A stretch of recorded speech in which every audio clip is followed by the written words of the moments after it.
We encourage, obviously, to spray down. There's a lot of good products out there. We've got sprays, we've got laundry detergents, body washes, scent wipes, everything you can think of to control your scent,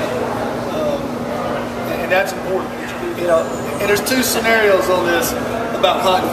Obviously, if you're scouting and you find some hot sign and you want to hunt it right then, you feel like you need to be on it that evening, you may have to climb the stand right then and prune and be ready. If you know that you've got time to prune, when you're pruning, make sure that you get whatever you've pruned out of there. Try not to touch everything. Try not to, to send it up. And have your boots on when you're scouting. Try not to wear, a leather boot or something like that, or your old blue jeans, and try to leave that scent, and then try to go back in there and hunt. Because if he's coming in there eating, or he's coming to that scrape, all you're doing is going to know your wind that day. The first thing that I do is get up and check the weather. I want to know which way prevailing wind is that day, and then I'm going to set my stand where I'm going to hunt accordingly. I hunt out of lock zones most of the time. I'll have 2 or 3 areas with different winds, and then I'm going to know which way I'm going to approach that stand. Sometimes it's not possible. I can't go through somebody else's property to get to my stand.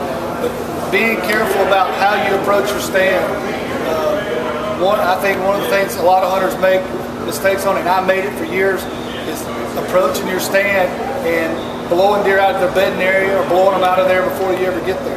If it means you have to go in at first light, or you have to go in an hour early, whatever it takes, but know where your deer are bedded and how to get there.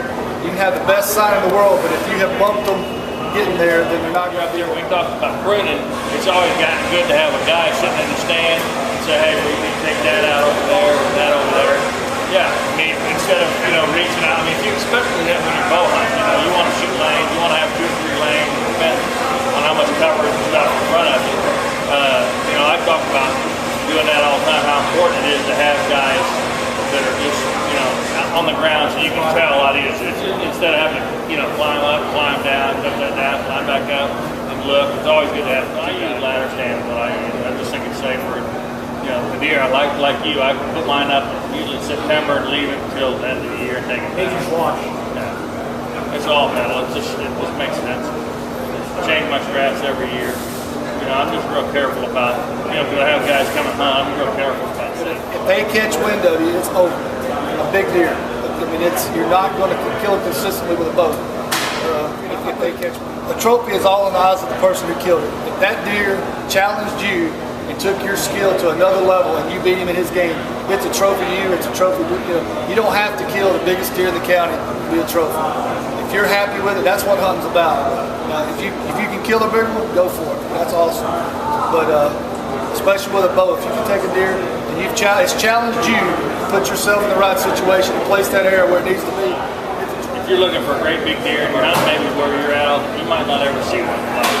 You got to go to where they're at. That's the bottom line. You'll find places, if that's what you're really truly looking for. Otherwise, enjoy what you do. That's what I say. Enjoy your hunt. I mean, it's not. I talk about just the atmosphere and the time you get to spend with. I used to do a lot with my kids and family. You can't replace them. You can't replace that kind of time. I mean, so we all get caught up in the big deer a lot of times, and we can forget. Actually, where you want to start. Just go out there and enjoy it, have a good time doing it. And I think sometimes we get lost in that fact. Now everyone wants to get a great big deer, but really, the big scheme of things, it's not going to happen. When I was, started, I went with my dad. I was like 8 or 9 years old. I remember sleeping. He'd wake me up whenever he saw a deer, and I remember doing the same thing with my kids. Just seeing the first time, being in the woods and seeing a deer, walk. They probably walked about 30 yards from us. I thought I was hooked in. I thought that was the coolest thing in the world. But and then baseball took a lot of it out, where I, was doing things in school and things. So I really didn't start getting really hunting a whole lot until after college. Once college was over, I could have my off season. I really got started. Believe in scent, believe in calls, or another thing, calls work.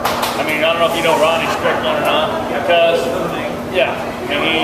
he's one of those guys that's, I've had to prove things to him all the time when we go hunting. I mean, he talks about calls don't work, scents don't work, and I've done it. I've put it on the ground, and he's seen deer hit the trail and stop, and I've seen him come running hitting on the ground. And grunt calls, I'm talking about grunt calls work, and snort wheeze calls in Illinois, Iowa, works all the time. He was on the edge of the deer way off on the field. I said, watch it. I said, I bring him right here. Where do you want him?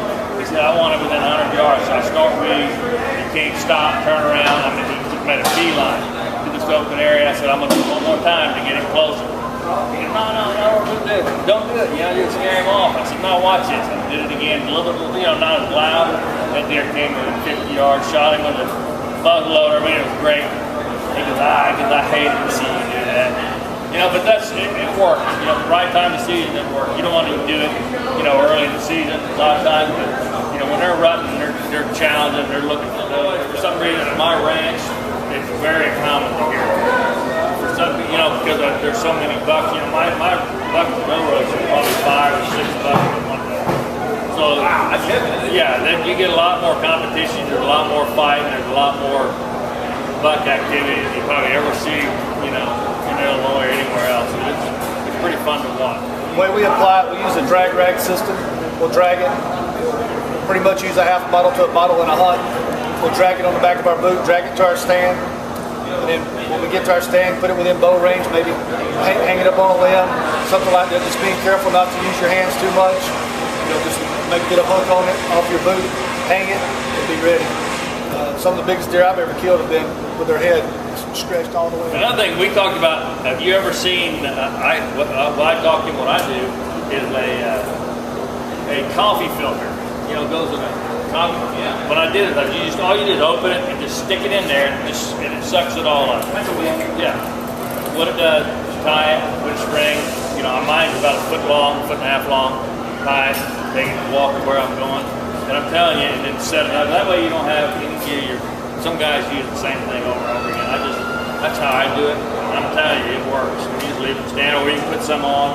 When you get there, I'll do the same thing. I'll pick it up, stick it in there, and pull it back up.